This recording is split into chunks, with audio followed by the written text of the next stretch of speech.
This video was sponsored by Skillshare. 2009 was a weird year. After there being a new series of Who coming out every year for 4 years straight, they decided to have a break. Which is fine, you know, global financial crash and all that, but I think collectively in the minds of Who fans there was a real itch for new episodes. The Christmas special, as always, wasn't all that special, and then we got a brand new episode in April. Hooray! A new series! A new companion!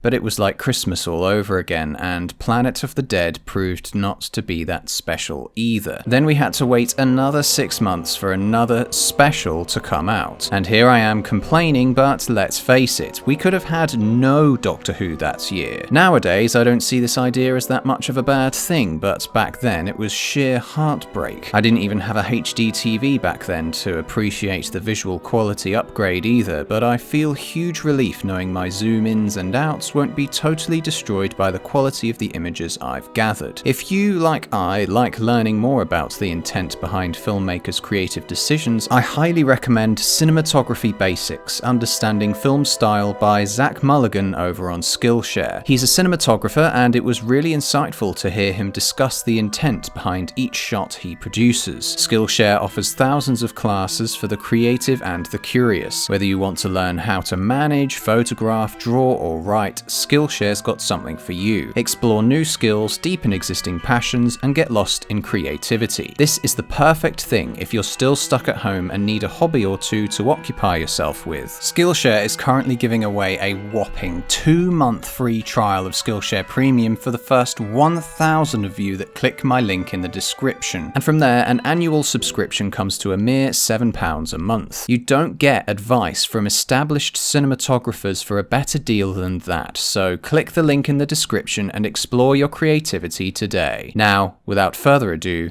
let's get on with the review.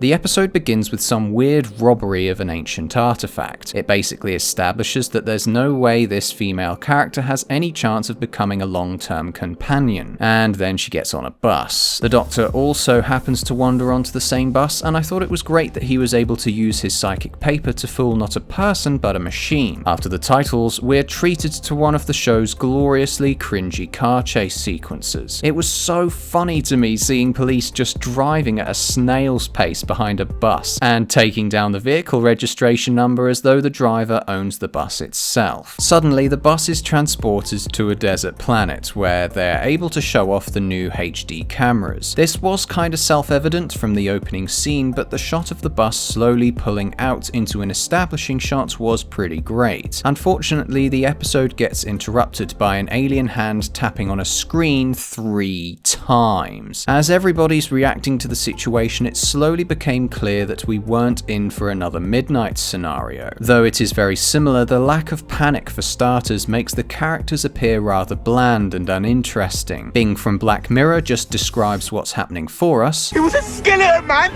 It was bone, just bone! And there's also some woman and some bloke. Like in a thunderstorm, yeah? Safest place is inside a car. The metal conducts the lightning right through. We did it in school. Lol. Christina, the thief, then takes charge like an annoying retail manager. The smell of sweat inside this thing is reaching atrocious levels. Point 6, team identification. I'm Christina. I'm Barkley. Memorize those names, there might be a test. Death. Death has come in. Well, categorically, it's been and gone. The dialogue here is purely for the dramatics, as it accumulated to nothing by the end. The bus driver died before she even claimed this, and only those 2 disposable bug things kicked the bucket too. It's a bloody miracle there was nobody on the top deck before transporting. Just as though this soft-core Midnight couldn't get more Midnight, they all started talking simultaneously, with the Doctor silencing them. Grrr. Back in London, the eager police officer decides to summon Unit. The eagerness established earlier gets tossed in the trash as he just becomes pure comic relief by the end of the episode.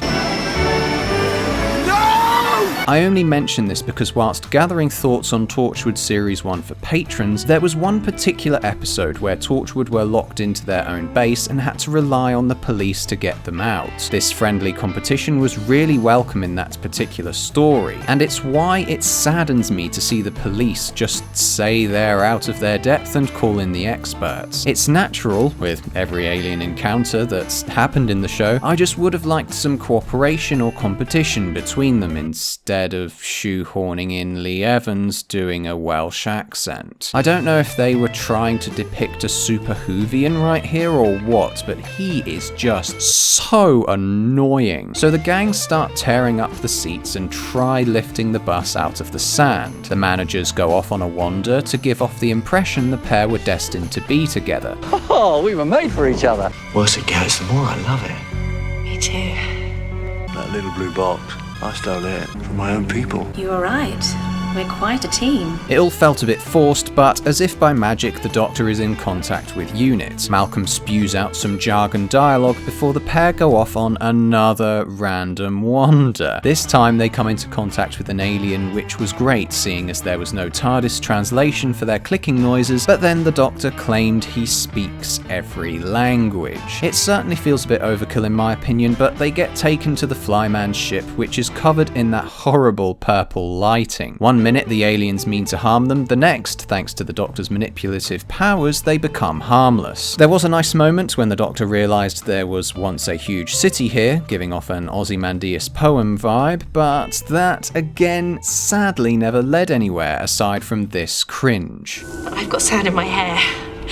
That's dead people. Oh, that's disgusting. Oh! This storm that's coming towards the bus turns out to be a swarm of metallic stingrays, like something straight out of Demon Souls. Anyway, this is where they throw the MacGuffin into the mix, which is at the bottom of a massive chasm.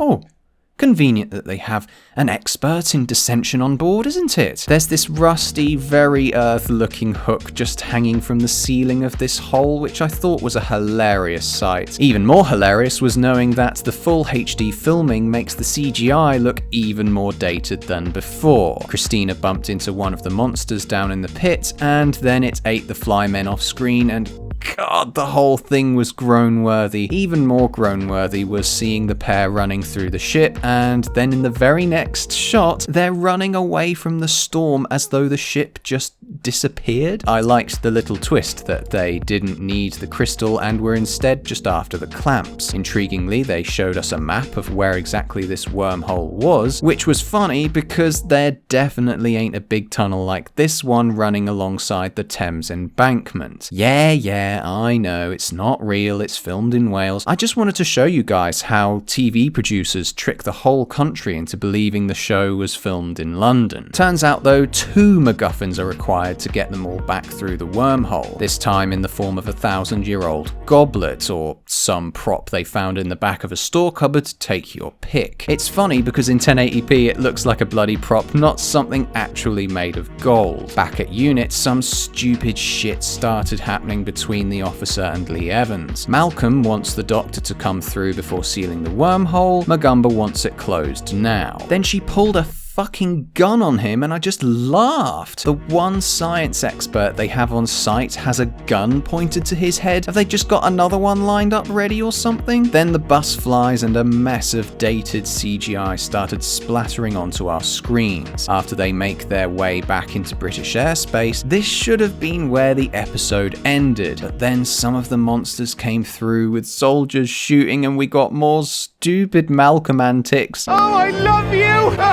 I love you. I love you. I love you.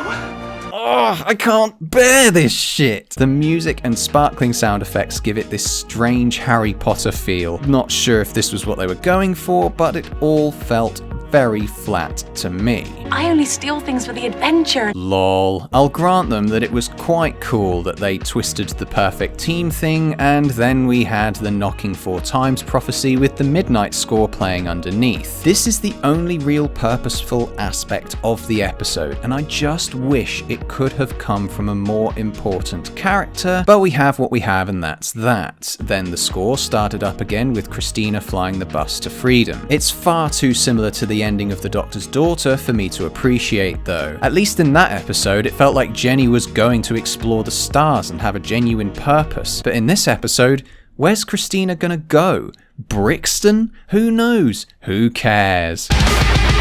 So, did it suck? Yes and no, I suppose. Ultimately though, this episode is boring. It honestly felt more like an episode that they wrote because they had to, not because they wanted to. There isn't a great idea hidden beneath it all, there's no challenging antagonist, just a little teasing for the end of time. The characters are bland, the locations are bland, just a lot of blah blah bland, really. Not much else to report on this episode, hopefully there'll be more to talk about in the Waters of Mars. Just one more thing I've been meaning to add for a long time.